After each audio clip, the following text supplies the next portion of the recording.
My name is Cornelius Dupree. I'm an exoneree. I spent 31 years in prison for a crime I did not commit. My name is Jerry Miller. I'm an exoneree, and I spent 26 years in the penitentiary for a crime I didn't commit. My name is Eddie Lowry. I'm an exoneree. I spent 10 years in prison for a crime I never committed. The idea that the most important error is convicting the wrong person wasn't on anybody's radar before the Innocence Project. We now don't debate whether there are innocent people in jails and prisons. We don't debate whether there are problems with the reliability of our system. We know there are problems.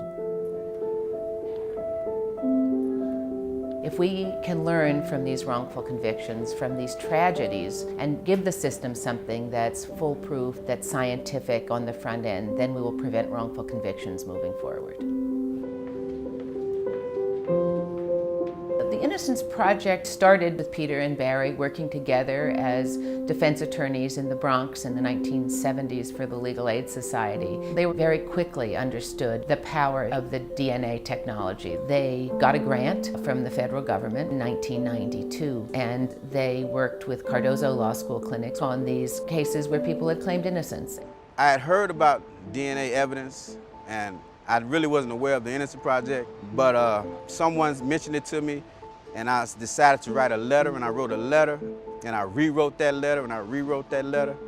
Genetics got us to the core truth of the basis of disease, and it's getting us to the core truth of the basis of our criminal justice system. But it wouldn't have happened without Peter and Barry being willing to sink their teeth into this problem and not let go for decades and create the Innocence Project and stick with it when it wasn't trendy in any way. Science has been at the core of the Innocence Project since its very beginning, whether it's the power of DNA or scientific studies that created better tools for eyewitness identification, or the social scientific evaluation that allowed us to understand why innocent people would confess to crimes they didn't commit. Over the years, we faced a lot of resistance from the traditional stakeholders in the criminal justice system to the notion that the system got it wrong. The police screwed up, the defense lawyers didn't do the job. I directed the indictment be dismissed and sealed. Yeah! And I think the Innocence Project has been at the forefront at getting states and systems and judges and prosecutors and legislators to recognize that there are issues that have to be addressed in our criminal justice system. We've really grown now to a project which employs 76 people, and we have colleagues in 55 projects across the country. We have counted on all sorts of donors of all sizes. We've become more and more successful at changing the laws all over the country.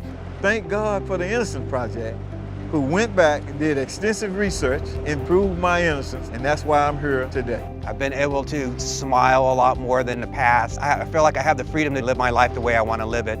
Barry and Peter were very careful at the beginning to make sure that we had an organization that didn't rely on only a few. There's a lot of change that's still made, and we're counting on a lot of people to keep us going.